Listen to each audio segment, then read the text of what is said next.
Pollution problem is the tip of the spear. 500 children under 5 who die every day in India because of air pollution.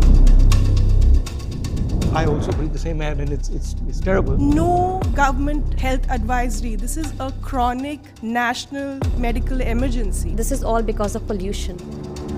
It is also a major cause of dementia as well.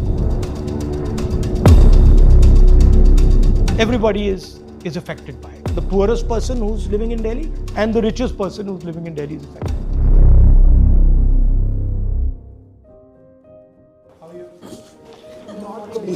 Not good. If you're not good, then you're in trouble. If you're not good, then everyone's in trouble.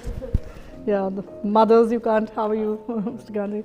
Like we see, the whole year's gone by and things are just worse and nothing will change. The problem is complete denial and of course something that, that even when the parliament sessions begins, we are sometimes protesting, doing some children's press conference or desperate moves to be heard that air pollution should be spoken there.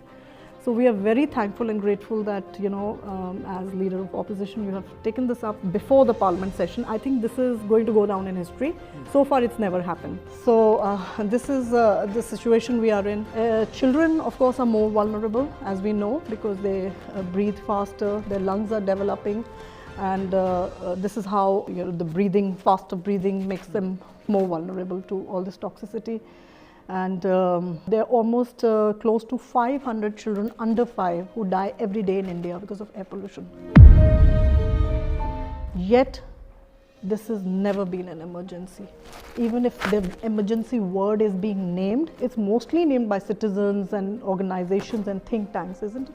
Not by the governments. The failure has been, one, of course, denial.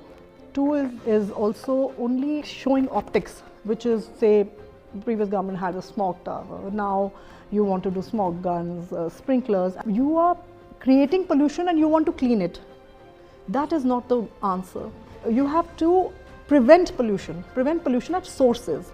That means the systemic changes that you have to bring in. And the systemic changes means a lot of work within the government that may not show, but it's the real work, the real intent, the real political will. So I saw changes in my son. We moved back from US when he was 5 and immediately he was not able to breathe. And for 10 years he was on nebulizer. He's 15 now. Now the fear of not being able to breathe is so much in his body that he doesn't go out to play. He doesn't want to run. He used to do skating. He doesn't want to do that because the moment he does that, the pollution is so much that even though his body has become a little bit stronger than it was before, he still faces breathlessness. And I personally talked to his doctor and I was like, the doctor said, ma'am, I cannot say this online, like in an interview, but this is all because of pollution. And he said that now in the past 10-15 years, most of the kids who are coming to me, I'm giving them nebulizer, I'm giving them steroids. Really, sir, this problem is, I'm telling you, it's horrible.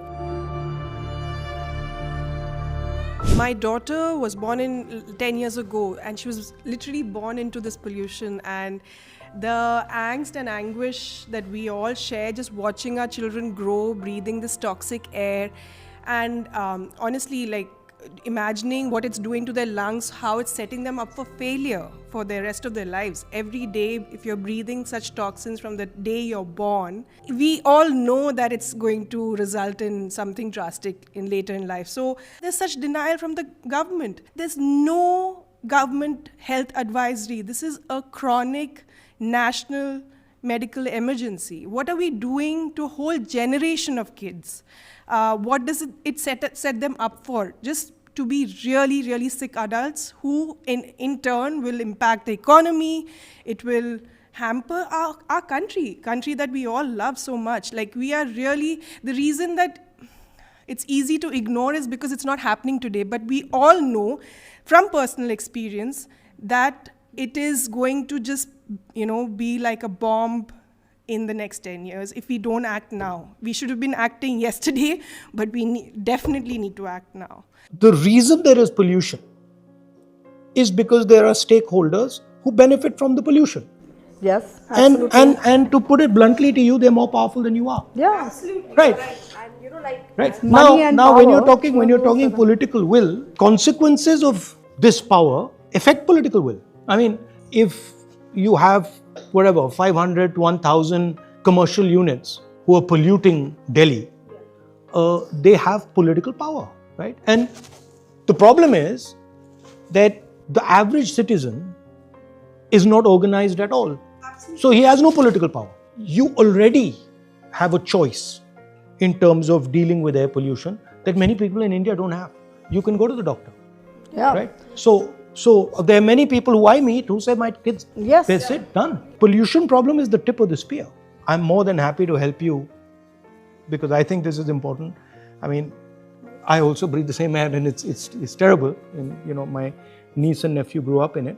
You can't escape, right? There's no way. I mean, you can be Mr. Adani. Well, Mr. Adani can probably sit in his house and do his little air purifier stuff. But you can be pretty much anybody and you're going to breathe the air eventually. So in a sense that everybody is affected by it. The poorest person who's living in Delhi and the richest person who's living in Delhi is affected by it. You know, the health cost for the poorest is much higher. Higher. Absolutely. There's a serious equity For issue. Absolutely. A rich guy can go get a lung transplant done, but for my domestic help, she is one time still using wood because she's like, gas itna mehenga, I can't cook 2 times on a clean fuel. So even a clean fuel is not available to the majority of Indians. I will also request you that in the next couple of days, if we can, introduce some questions and Yeah, we could that we can consider asking the MPs to, Yeah, there please. can be a debate on air pollution MLS which is, too. on the MPs parliament too. because we never see it happening. Yeah, no, it will be the first time. It's never happened. So that is Okay, so itself a then, big thing. where would a fair goal be that let us try and organize a debate on air pollution in Parliament? Would that be a fair goal? Yes, absolutely, absolutely. Sir, it's a fight for the lives of the children, and not just children, but every citizen Also living in senior this country. citizens. Also elderlies, because the health is getting devastated at this point of time. If you are seriously thinking about organizing people around it, Yes. then tell me how you're thinking about it. You know, how you're thinking of scaling we just had up. these protests, the last couple of protests at India Gate and one on India Gate and Jantar Mantar. But this is the biggest ever, and they were mostly mothers, And how did you teachers, get them there? doctors, because through just Through your messaging, network. just messaging, and no organization, no name, nothing, only one mother and child poster that goes viral. This shows the emotion. There are people. Last protest that's happened and it became, very. Why would they criticize violent. this? I do But because understand. there was detentions, There was detentions, at the of That is something I should be citizens raised. raising an no important one protesting point. should be detained. I'd like to add that it doesn't affect the lungs. It also affects the heart, it affects the gut system, and it is also a major cause of dementia as well. So even the senior population is going to be severely affected. So you will actually have a public health emergency if air pollution is not catered to. Children's cognitive development. If these children are not going to be crippled, what are you talking about 10 trillion economy? Nothing will work in this country when the children will be crippled, struggling for life. This is where one bold politician will have to take this forward.